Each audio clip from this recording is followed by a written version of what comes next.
हम भोजपुरी गायक विशाल गगन आप सब तमाम भोजपुरिया श्रोता समाज के दोनों हाथ जोड़ के प्रणाम करते नहीं गोड़ लागते हैं। और आज आप सबके बीच में एक कोरोना नामक महामारी के समय में, लॉकडाउन के समय में अपना घरे आराम से बैठल बानी और हमारा आशा ना पूरा विश्वास बा कि आप सब भी और आप सबके पूरा परिवार भी अपना घरे होखब जा और सुरक्षित होखब जा। आप सबके बीच एगो बहुत ही पुरान गाना 4 साल पहले हम गौले रहे, वो गाना के आप सबके बीच में आज लेके आई बनी। हमारा आशा ना पूरा विश्वास बा कि आप सबके अच्छा लगी, और अच्छा लगी तो ज़रूर कमेंट करब और कुछ गलती हुई तो माफ़ करब। छोट भाई साहब आइए एगो छोटा सा भाव आप सबके बीच में रखत नहीं।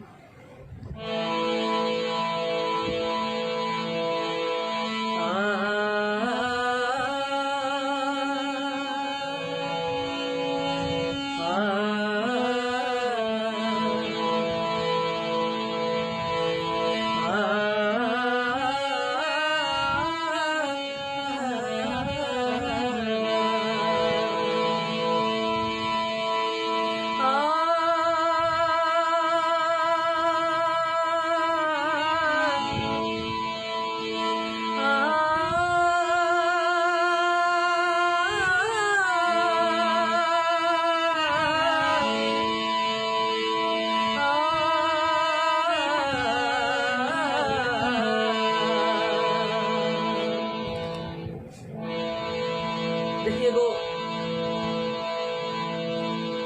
औरत के भाव बा, दुख में बानी हमें रजऊ तू बड़ा दुर्देश बलमुआ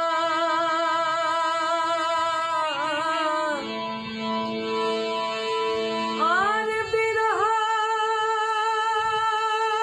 के अगिया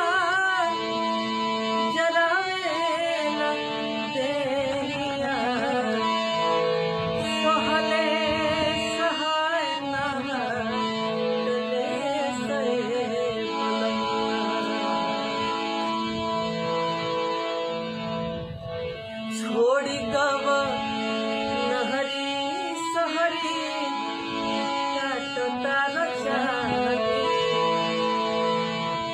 छोड़ी गव नहरी सहरी काटता रचानी, रोवेले चुहानी में जवानी हाय राजा,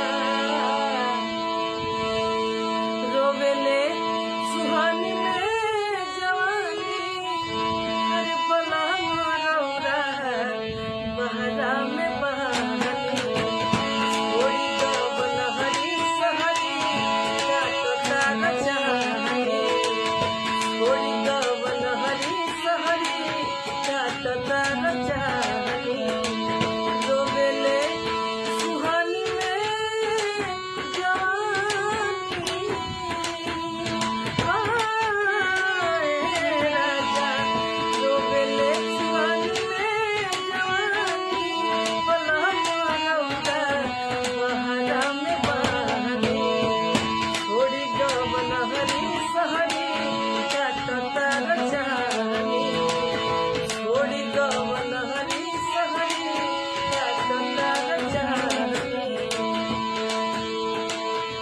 तकिया दबा के सूते अबले ननीन हो, तकिया दबा के सूते अबले ननीन हो, रातिया कटावो तनी जो ही गिन हो, जो ही गिन हो, रातिया कटावो तनी जो ही गिन हो, जो ही गिन।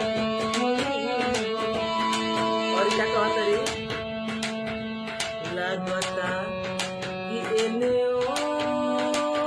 ओने भारी हो,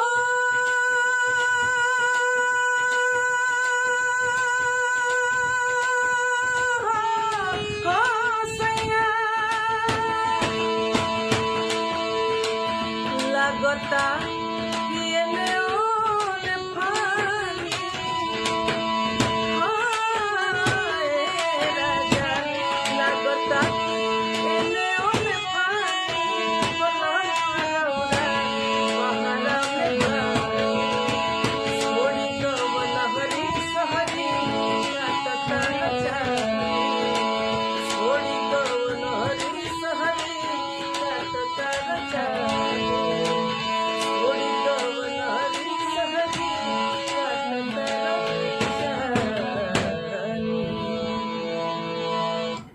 नमस्कार प्रणाम।